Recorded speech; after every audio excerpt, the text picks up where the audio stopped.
Hi everyone, my name is Ananchenko. I'm the CEO and the co-founder at Stellar. Today I'm joined by Lina Gallagher, founder and managing director of Emerce Consulting in Dubai. Lina has spent more than 2 decades building and scaling digital commerce businesses, from Deloitte and global retail transformation work to advising brand across Middle East and beyond. She also sits across the border ecosystem that includes paid media, training, investing, and commerce content. Everyone will like this conversation because Lina has got a very clear point of view in terms of e-commerce needs. E-commerce needs P&L ownership. Sorry needs local first strategy, and AI will matter more when it's used transparently and operationally. So we'll go deep into all of these topics today. Lina, welcome to the show. Hi, Jack. Hi, everyone. Thanks for having me here. Yeah, absolutely. Lina, I'm in love with starting everything from kind of like personal, from personal journey, personal career. So can you tell us, like, you started building your business ridiculously early. What did that first chapter teach you about the risk and momentum that still shows up in how you operate today? So first of all, when you say like ridiculous early, I think just to make it clear, at 13, I was born in the entrepreneurial family. So I think the example was set from the generations prior to me, from the grandparents to the parents. That's, I think, what they showed me, that risk is you think for 48 hours and you forget about it, right? So taking a risk was, I think, in my nature and still is. Mm-hmm. That's why no matter how many businesses I exit, I still start something else. You are either born as an entrepreneur or you're not. It's not for everyone, but I absolutely love it. So started there, then went to uni, finished University of Liverpool.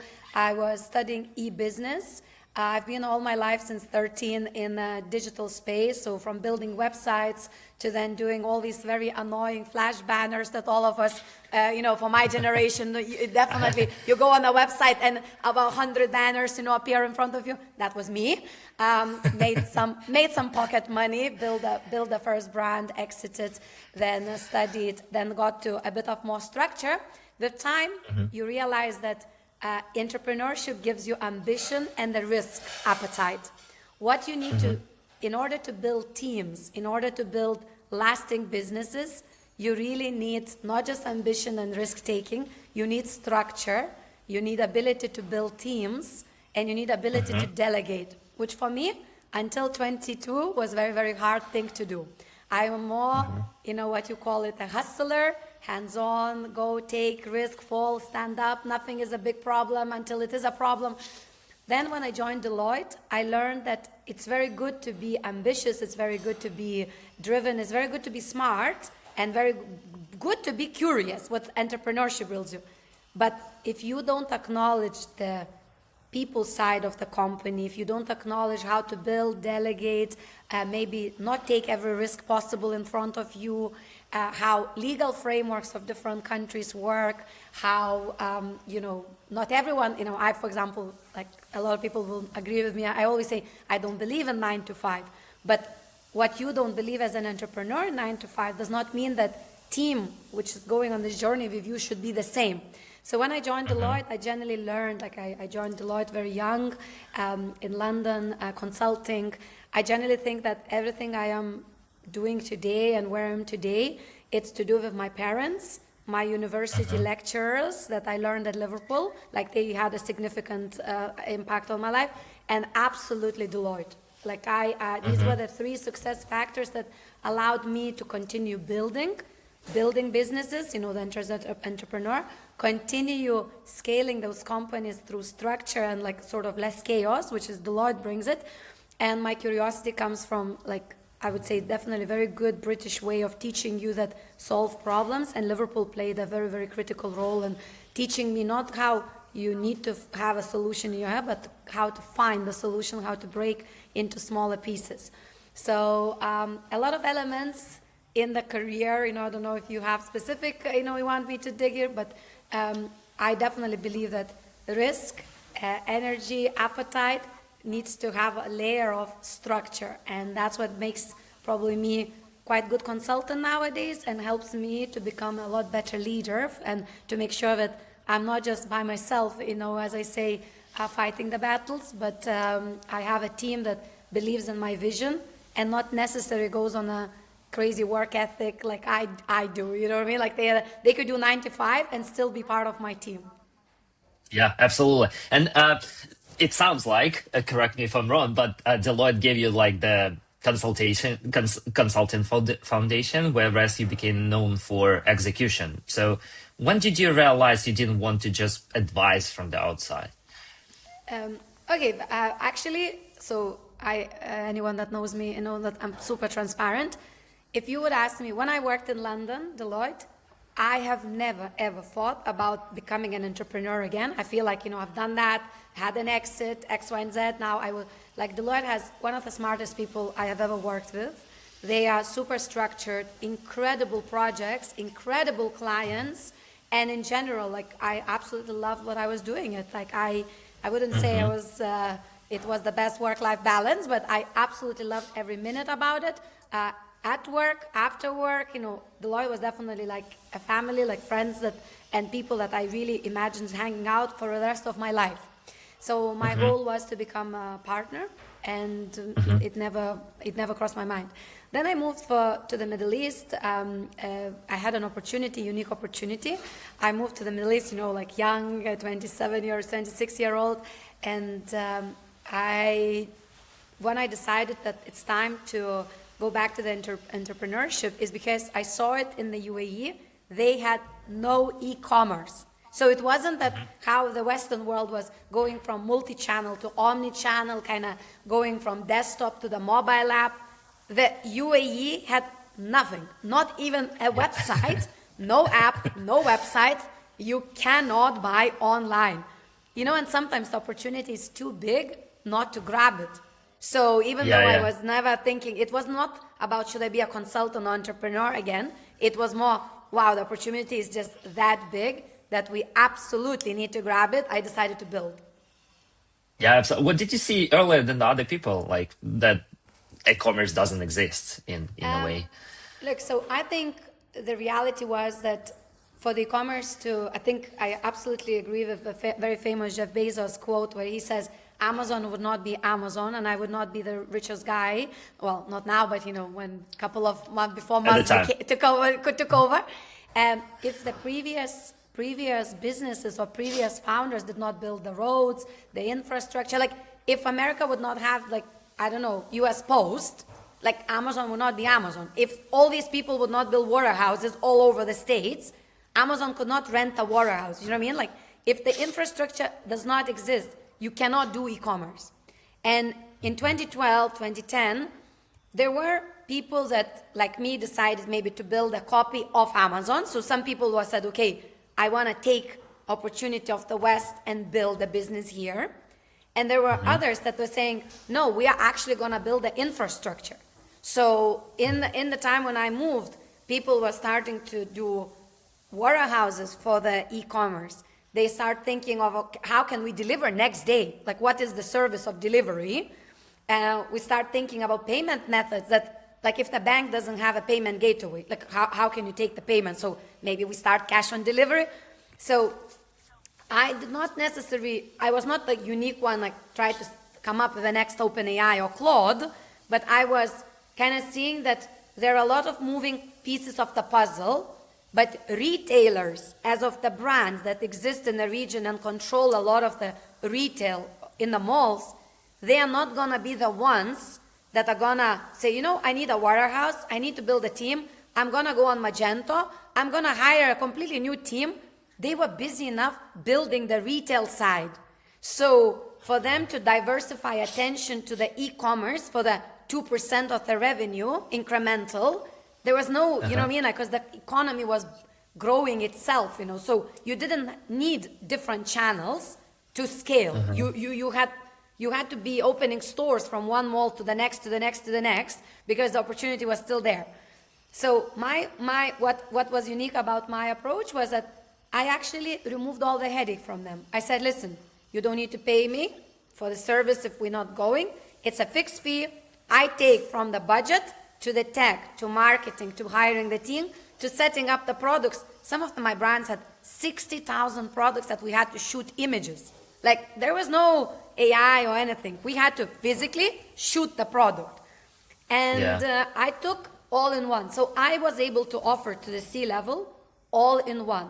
When you offer all in one and you don't expect to be paid for every little thing, a lot of the retailers gave me a shot, because for them there was a win-win situation. If I succeed, they succeed, and if I fail, they are not failing because they don't have this channel anyway. So, you know, we can build it on the side. It's not that I take over their existing e-commerce and then I completely trash it. I took what they didn't have it. I took care of the product. I hired the team, selected the tech, built all operations, and was able to go from 1 order a day to some clients, you know, 100,000 orders a day today. Yeah, awesome. Well, I mean, it's much easier for any brand to anticipate what they've got in terms of budgets and spending. So, I mean, the offering sounds very good. Lina, to step back for a second and to give like the audience a little bit more background about what you do. When a client brings you in today, where does your role usually start and where does it actually end? So the simplest way to explain is that I take Chief Digital Officer's role, right? Meaning P&L is under me. So digital P&L, whether it's a D2C revenue, like your .com basically, whether it's your marketplaces revenue, or whether it's the omni-channel revenue from the stores that we will sell it through the tablets and that revenue sits under me. So I commit to the target. Okay, like, so I basically dictate what we can and cannot do. Okay, so that's number one. Then I set up when I say strategy, it would be a bit like we're not experiment. Retail is actually, as consumers, we don't want any bells and whistles. Okay, this is not a place to innovate. As retail, as consumers, we want simplest way to buy it, get it today. So buy it with least amount of clicks. Get it as fast as possible, i.e. today or like in Dubai in 30 minutes, or even luxury bag within 2 hours. And then if something goes wrong, that you have real customer service responding it and answering and solving it immediately, because we are very impatient here. And for you to send me the targeted, let's say, whether it's the ads, whether it's the emails, what's relevant for me.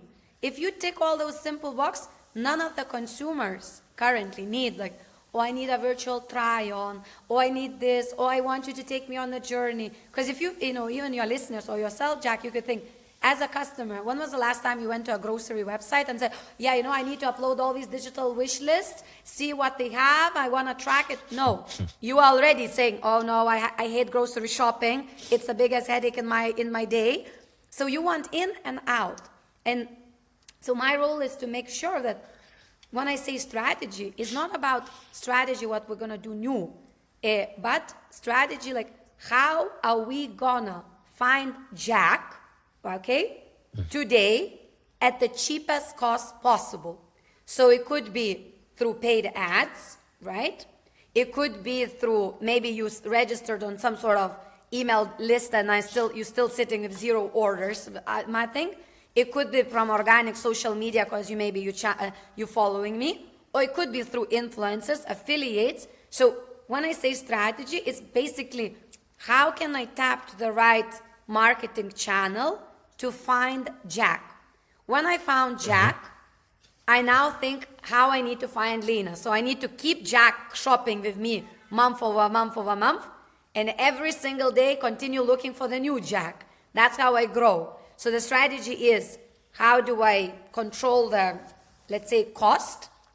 Cost of acquisition is a wrong statement, but acquiring the customer across channels, not just through meta ads. And how do I make sure that I retain Jack with me? So on retention, outside of retention flows and all this, product is critical. If I sold you the product that you hate, you will never come back. So I work a lot with the commercial teams, also because I'm just walking you through. I work with commercial teams saying, well, maybe this t-shirt is not maybe it's gonna make you sweat.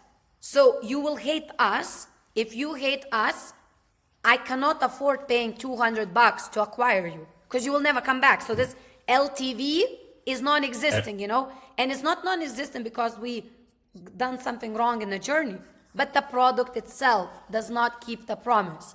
So I work a lot with the commercials to make sure that what we sell is potentially gonna get us Jack back, whether it's gonna get you back in 3 months, 6 months, or tomorrow, it's still gonna get you back because every brand is different. And then when I have sort of that between this retention, acquisition, commercial, I also help a lot clients on the overall data analytics. So I spot the trend, not through looking at Google Analytics like GA. Yes, it's critical, but I am able, I would say, what's the maybe unique thing about me is that I am able to connect operations on where, product on who, what they bought what, and marketing channels, and pretty much predict the next trend. So we are able to scale, and it could be that we're scaling across countries, or it could be that we're scaling across categories. And that's where incrementality on the revenue comes. Awesome. So okay, cool. Well, very good. A lot. Yeah.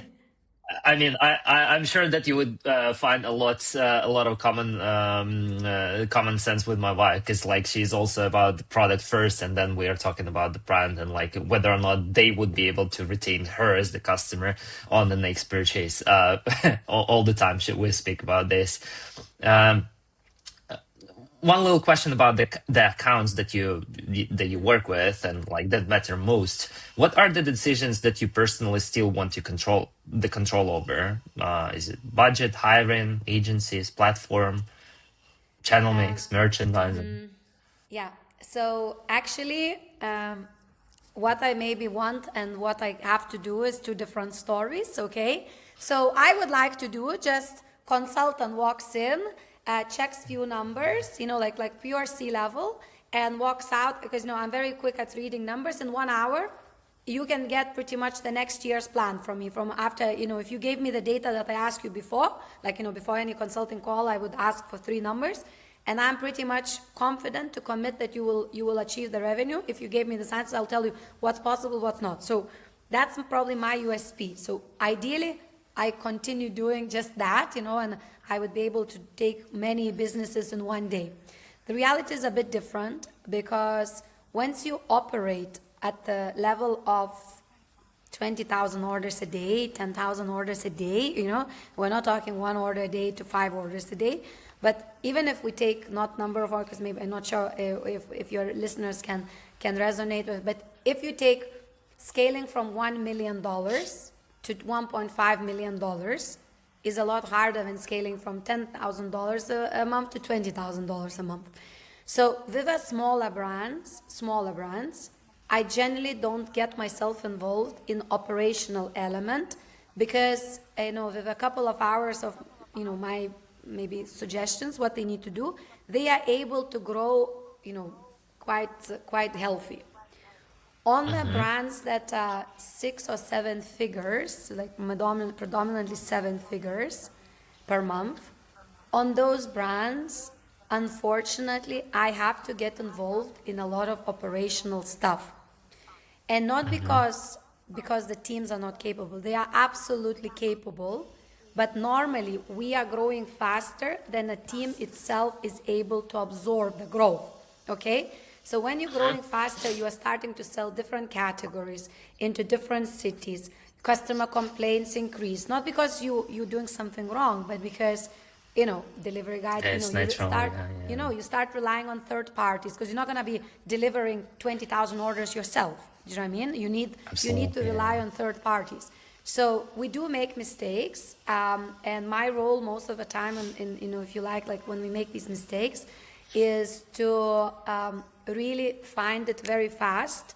So I actually have quite a strict checklist on a daily basis with each of the 6, 7, 8 figures brands that I work with, that the teams send me schedules, and I look not for the next growth opportunity, but I actually look how to make sure that we all love to say customer centricity, but I want to make sure that if Jack called today for one of my brands, that Jack got an answer, like that's as simple as that. That if we lost your order, we deliver that order like tomorrow, the last thing, rather than you calling me 1,000 times a minute.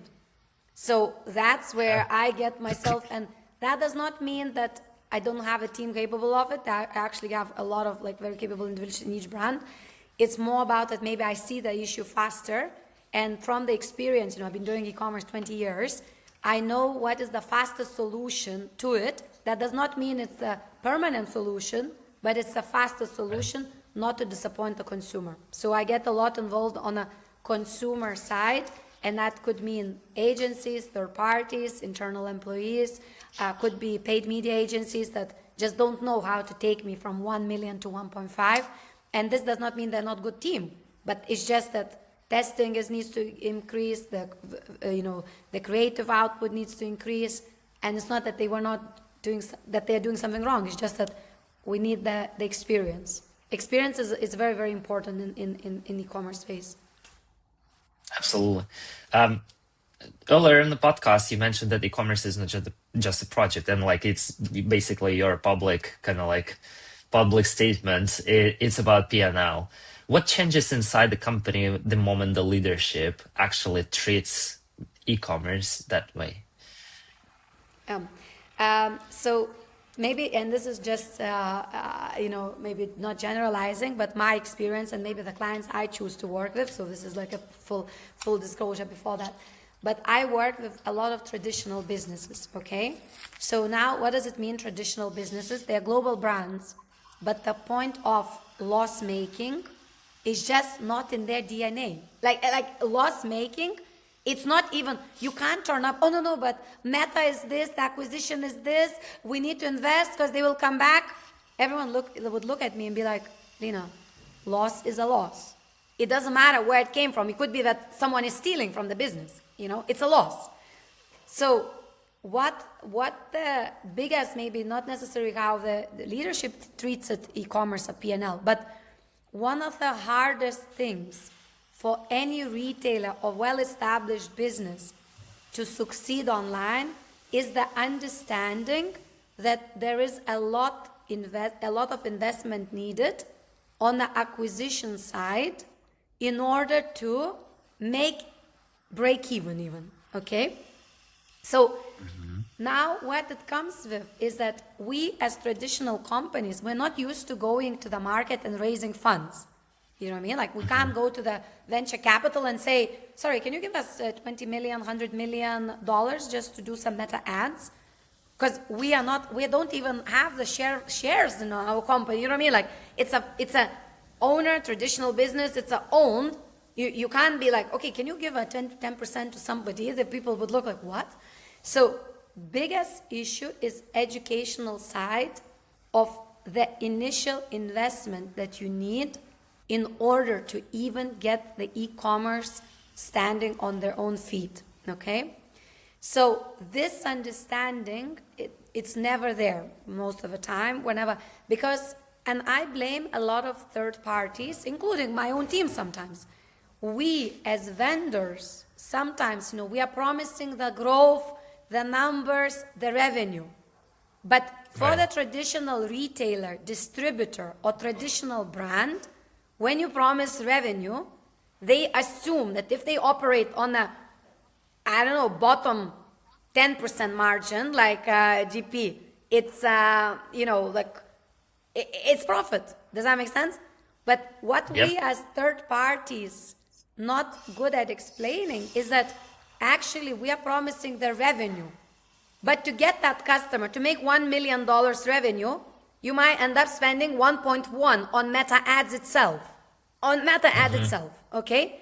And this, nobody's talking. And even though today is 2026, I can tell you from the last 20 meetings that I had this week already with third parties, not one challenge, so now we're defining, let's say, H2, H1 is ending, so we're defining H2, rebalancing the budgets, looking at July's, there's a lot of budget conversations at the moment.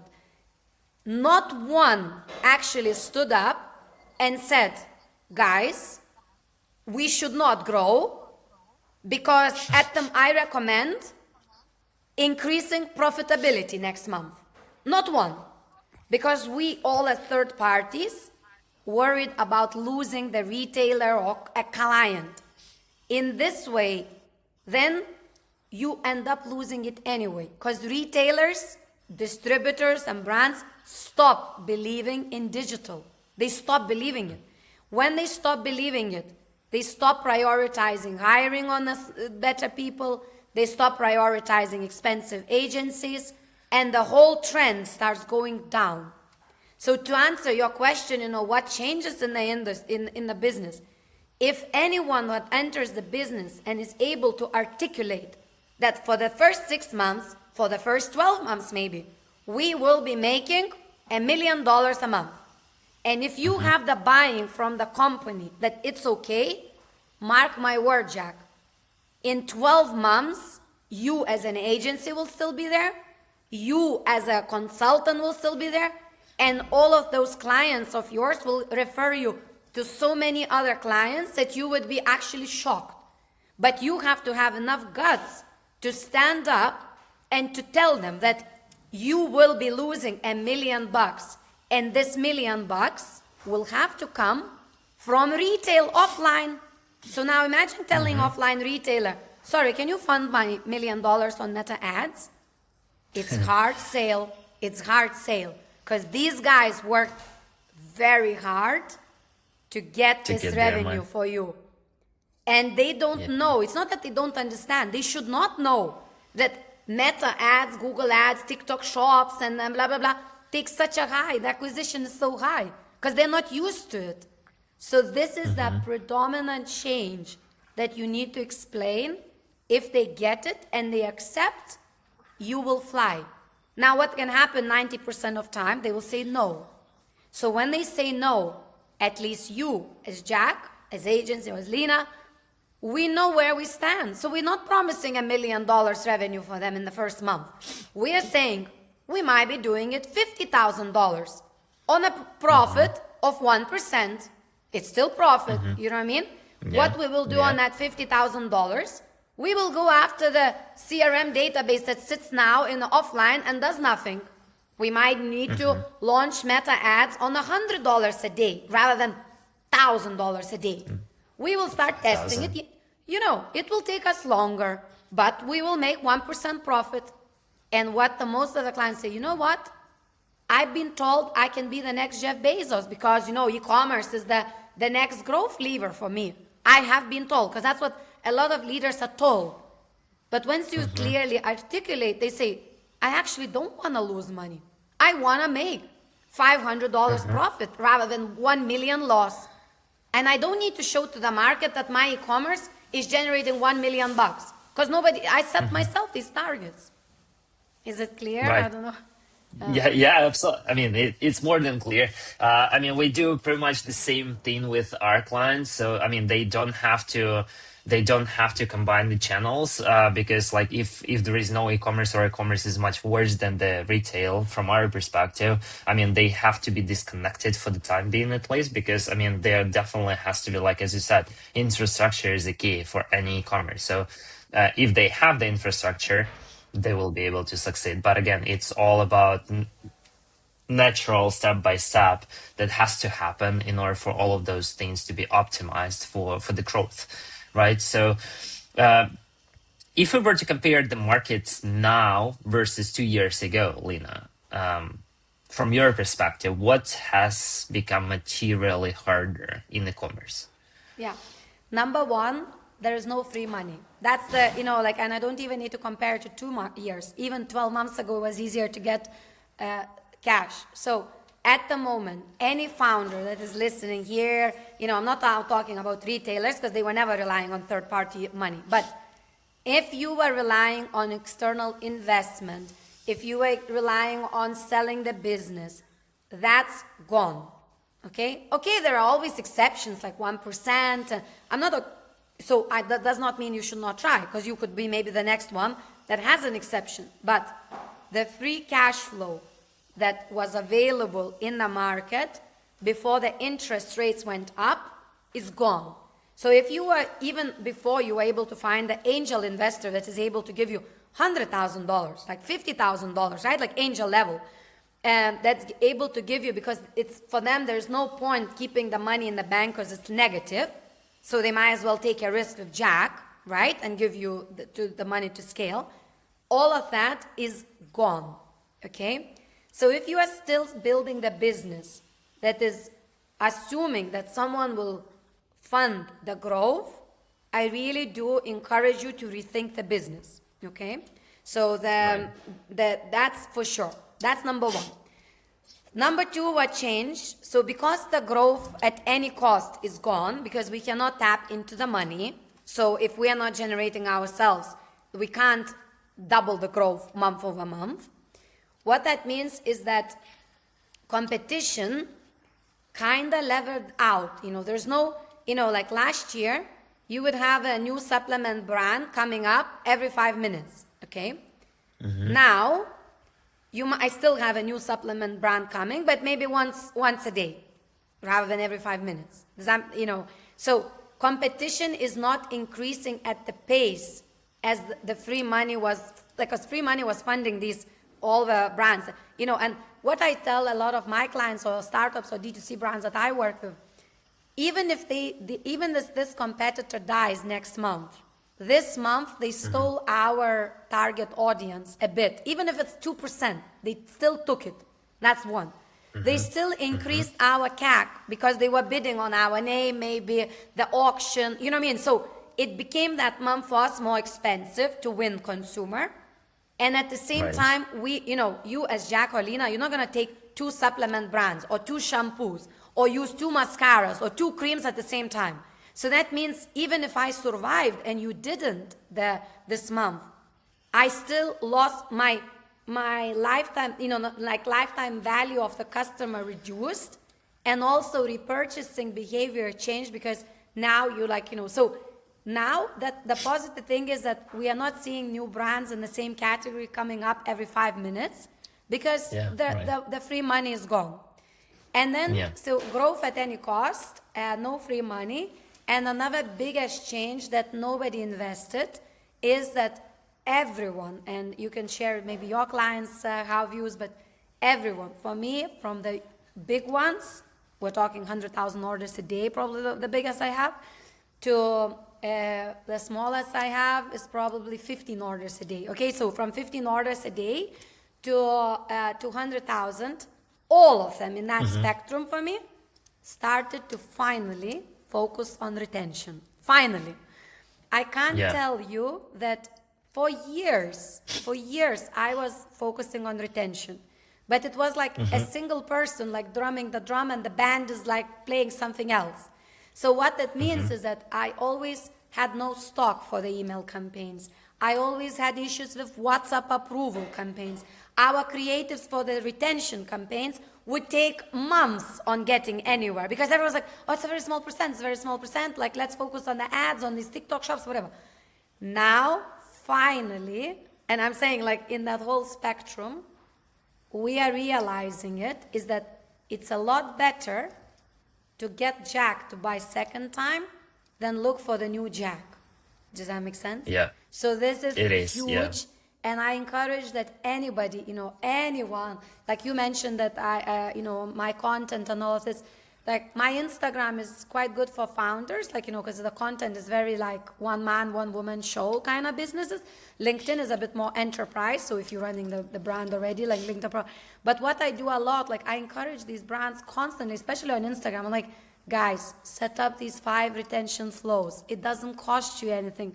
Like Omnisend, Klaviyo, they all have it. Launch it. Don't be late. I actually don't allow anyone to even launch. I am an investor in quite a few businesses.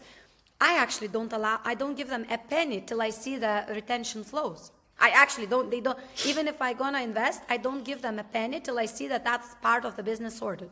This is how important that is. And I really, that's a huge change. Right. Yeah. And when a brand says that our acquisition is expensive and our retention is weak, where do you usually find the real leak first? Okay. On retention? On retention Yeah. first, yeah, yeah. Yeah. So actually, let's say that they do understand. So first of all, they don't understand the numbers most of the time. But assuming you start tracking it, acquisition versus retention, week on week, they will start complaining. They will start going to all these chat GPTs and say like our retention is low. What to do? Of course, any AI or any human being will propose them the email flows and then. Well, actually, the biggest problem. Okay, I'm not even talking technical. We could come to the technicalities like the flow's not working and. But the biggest problem is you don't have a second product to offer. The whole business is based on one hero SKU. So I actually, like if you would, as Jack, come and tell me, like you don't even need to tell me what you sell. Like let's say you come and tell me like now, Lina, I have retention problem. What to do? I will be like, Jack, what's the second product they should buy? I would like you to know, tell me in the second, what is the second product they should buy? And you will actually pause and you will not know what to tell me. You will not know. So yes, we tend to blame the emails don't work, WhatsApp marketing doesn't work, but I'm like, you actually don't have the second product because the whole business is built on one hero SKU, okay? Or like 90% of revenue, even if you have 1,000 SKUs on the website. If you majority make revenue from 5 products, well, what's the second you want them to buy, okay? So now, once we go past that, you don't know what they should buy second. The second issue is, okay, you find out, let's say now you come and say, okay, now I know, Lina, they should buy these earrings as a second, or from this category. And I will say, but do you think they need it? Like, do you think they need the second shampoo, the conditioner, whatever? Maybe the answer is no. So then we start thinking how to cross-sell to the family, to the friends, how we invent, like you can invent gifting occasions, you can invent bundles that are doing 1 + 1, like in, I don't know, like you have a hairbrush and this and this and this, to convince them to buy it as a gift, if you know what I mean, or to convince them to buy again because it looks cool. So you start thinking of what to do with a product, how to, because if their second product is something that they don't need it today yet, like, maybe I need it once a year. So how do I convince you on that second product now? Like how? We need to come up with some ideas like family, like if wife shopping, what can we sell to the kids, to the husband? What can we position it for them for the gifting period? Can they use our brand as a gift card? You know what I mean? Like, so then you go on retention, like, and then it comes up all these emails and WhatsApps and whatever. And you are positioning it that, well, maybe you bought the shampoo and it's great. And we don't expect that you will buy for your wife the same shampoo, but we have all these gift sets. And now, like, let's say Mother's Day is coming up. You might want to buy it as a gift, We have a gift card that you want to buy it. You might want to bring your girlfriends to the store and we have all this girlfriend experience. Is it hard? It's really hard. It's a waste of time. But you can't just sit and say, okay, and now I figured it out. But, no, they only buy once a year. So then, of course, there's no retention. And only then you fix the retention in terms of, do you have the flows? Is the message clear? Are they receiving? Are they opening? Are they engaging? Does that make sense? So, yeah, but majority of the time is product fault. And just to wrap it up on the retention side of things, from your experience and from what you've tried over the years with the retention fixes and implementing some processes to get the customer back and buy something else, what looked smart on paper, whereas it did not move the LTV in reality? What looks, it doesn't move the LTV, but you kind of still need to do it. So smart on paper is all the accessories that go with a product. So if you have, if we take this, like if I sell the AirPods case. The AirPods, how can I sell the AirTag? Okay, so like it's kind of like it upsells on the AirPods itself, right? So like it increases technically as a bundle of this. It increases, so it has a LTV impact, if you like, but it's not significant enough. So to come up with all these, what goes with what, it takes a lot of time. So on paper, it's smart, but actually 10% of your database will think it's a good idea to do this.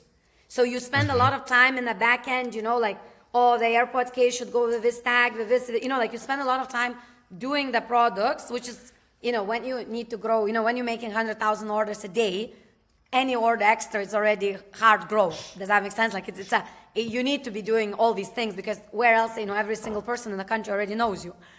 But Right. so on paper, it sounds good, but it's not. In reality, it's hard to execute. Takes a lot of time, and incrementality is very little. So if you are large, 6, 7, 8 digits, brand a month, absolutely worth your attention. But if you are doing sort of below $100,000 a month revenue, then all these things are gimmicky and they will not move the LTV at all. What is the opposite? I think because it's a good question. What is opposite, which a lot of us don't even think, and this is now free consulting for anyone that stayed over these 40 minutes on this podcast. What we do not do, and it's absolutely insanely profitable and increases LTV, is services. Services on e-commerce, from insurance to the cleaning of the jewelry to the maintenance, absolutely incredible way of increasing LTV. It ties the consumer up and absolutely takes you between loss and profitability. This is one of the things that founders are scared because they're not in the service business. They are like in the product business, which is understandable. So I'm not saying it's easy to do. We're not talking about easy. We're talking about what's maybe you would never think on paper because you're like, oh my God, but it absolutely moves the needle and actually moves the whole mountain, not just the needle. But very few brands do. Well, I'll actually make a note of it and then pass it along to the team right after the meeting to kind of explore that with our clients as well. Yeah. So, because, it never goes on paper, for sure. You're completely right. One last set of questions that I wanted to go over with you and kind of like hear your opinion is AI. And obviously, this is the buzzword these days. So AI in commerce and B2C, B2B, whatever. You've talked a lot about agentic AI on your LinkedIn, and you've also raised the ethics of AI-generated imagery in commerce. Where are you seeing the ROI already, and where is AI still the noise?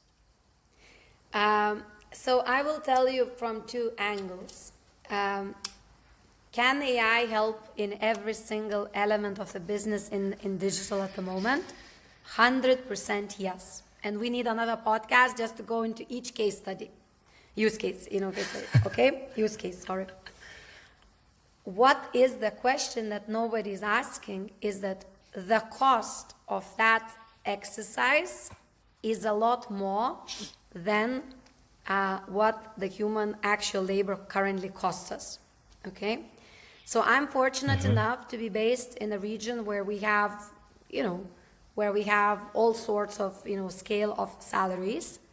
So what we all thought about, let's say, customer service. Can AI solve my customer service query faster and better and with a better ROI than my real person? The answer is yes. 99% of time, it's a yes. It's a lot clearer in the response, a lot faster in response, and quite intelligent how they try to upsell in the customer query.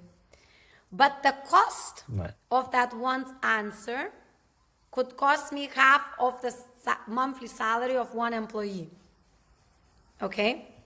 So when I compare Apple to Apple, we all went and tried it all and everything. And I'm a big fan. But am I actually saving money? Not at the moment. If I am replacing what you currently do as Jack with AI, like it's actually a lot cheaper to keep Jack, okay? Now, what does that mean? I am doing it now. What I'm doing now is that I am thinking of how can I now replace Jack and give Jack an opportunity to work on complex case, like, let's say customer service cases, where before Jack would just reply very quickly and then we forget about it. Now I would make Jack to call the customer, to apologize to the customer, to maybe send a gift to the customer.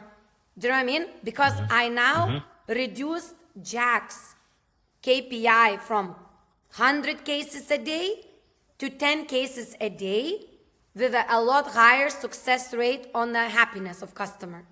Does that make sense? So I am on all these boring cases that, where's my delivery? Can you send me tracking link? Can you call me? Can you reschedule? Can you reset my password? I am able to use AI not to replace Jack, but I'm able to free up time for Jack to give time to Lina as a customer to the level that all of us, we've been talking for 10 years, that customer centricity, customer centricity, customer centricity. So any retailer that has that mindset at the moment is embracing AI and actually really increasing, like, what some brands are tracking NPS score, some brands are tracking, the happiness, whatever you track. But let me tell you, your overall average rate, if you think like this, like how the customers rate you as a brand, will go by 20, 30, I even have one brand on 50% up, okay? Now, that's not ROI. So if you're looking for the dollar ROI, don't even think about this AI yet, because it is expensive. It will get cheaper, but at the moment it's expensive. But if your ROI is a soft, like you generally have issues, like, I don't know, customer complaints, descriptions that are product description that is product is sitting in a warehouse. You haven't wrote the descriptions because content team is too busy writing descriptions. Do you know that every day that product is in a warehouse, you cannot sell?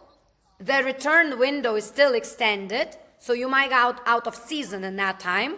So then you will have to sell it on sale. And plus you're paying warehouse for the location that you're storing it. So you are actually losing money, which now we don't count because we are used to, the content team cannot input 3 times. So now my thing is like, okay, you put this AI, at least we sell that product. Even if Jack would not buy this, I don't know, case, I am getting traffic. I'm seeing if people are interacting. I'm looking at Hotjar, what are you scrolling up, down? It's at least online.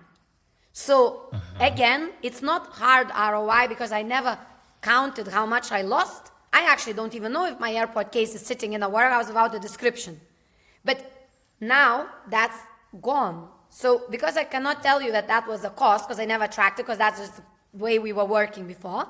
But now I'm like the same minute. So I'm using AI to solve problems that I had for years and years and years, okay?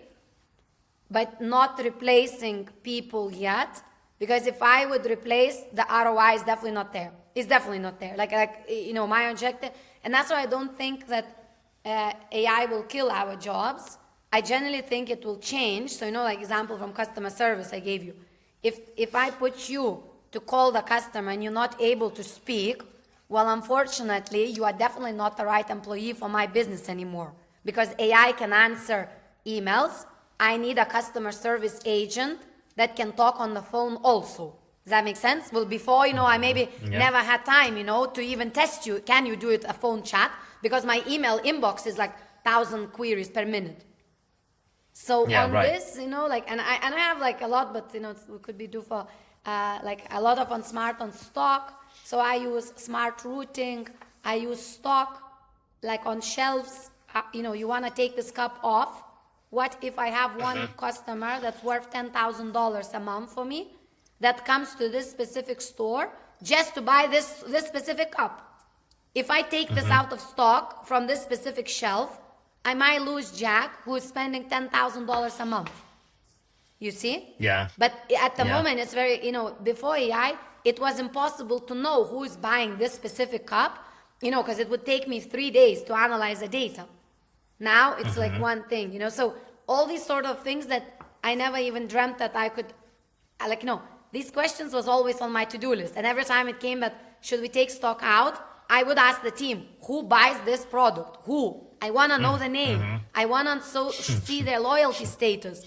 And the team's like, oh no, Lina, that's a lot of data. So, but now it's a lot easier. But ROI is still not there. It's definitely not there. Cool. Let's talk a little bit more about 2026 and like the future, like the basic kind of like vision that you've got within your team and yourself in general. Like when you look at 2026, what will separate the brands that compound from the ones that stay reactive? Definitely, despite it's very, very bad to say, but visible founder. For me, at the moment, it's visible founder. If you don't have a face to the brand, you need to find the face to the brand. And it doesn't have to be you. It doesn't have to be you. If you're feeling comfortable, like I encourage your listeners to go and look at how Sephora in China is solving this problem. It's actually very cool because they are acknowledging they are a brand. They don't have a founder. So who is the face? So now they brought every influencer in China that they can find to be a store assistant. Imagine. So they let influencer run the store. And now the queues are like massive because the influencer attracts the audience back to the store. We want people. So you have to tackle the problem of who is this people side of your business. Is it the founder? Is it your CMO, the face? Is it the influencers that you associate? But not every influencer left, right, and center. They need to see the same person over and over again. But you need a face for a brand. Being good at a product is no longer how Procter & Gamble and Unilever build empires. At the moment is not working. You need a face. If you want that Procter & Gamble to buy you one day, they're not buying your formula anymore. They're buying your ability to articulate and to get the consumer hooked to the product. Because the world has every product possible, and with all these Amazon Global, Temu's Global, Visu Global, you can find everything from luxury to Farfetch, from luxury to $0.1 cents from Temu, the same product, right? So, but the visible founder or the face of the business that has charisma, explains, and not shy, and is everywhere, is something that nobody can steal that from you. That's how you would distinguish yourself from just being a good brand. There are plenty of good brands, right? There are thousands of good creams, shampoos, nice t-shirts, but nobody can take you as a founder from it. So that's for me critical what now makes a success, and I don't see this stopping anytime soon, because with this whole AI, we are gonna go even more dry content, very boring content, everything looks the same. So the more you as a founder visible, I'm not saying easier. CAC is still expensive. You still need money for Meta. That doesn't change. But the consumers now resonate with people rather than just beautiful packaging. Because there is plenty of brands with beautiful packaging and very good formula. Right. Okay. And what is one belief that you have about e-commerce that will still be true in 5 years from now? I think the traditional, for me, cash is the king. You cannot run business just thinking on growth. You have to have your numbers right. And when you have cash in the business, you can try new collections, new offerings, you can try new channels, you can open the pop-ups, you can do offline, online, try America, try China, but you need cash. If you don't have it, it's not going to work. Someone else will come up with more cash and will steal your product, steal your formula, and then you will be bankrupt. So cash is everything. Cool. Lina, this was a very strong one. Thank you so much for joining. Lots of topics, P&L, AI, retention. I how to make AI not just a fashionable buzzword, fashionable word, but just like something that is financially a financial improvement for the business. I really like how you think about ownership and how to make these two live in the same room, which is strategy and execution. Lina, thank you so much for joining the call. For anyone listening, I'll leave all of the links down below to Lina's LinkedIn and to emerceconsulting.com website if you need any consultations. Lina, thank you so much again. Thanks, Jax. Thanks for having me. Yeah, absolutely.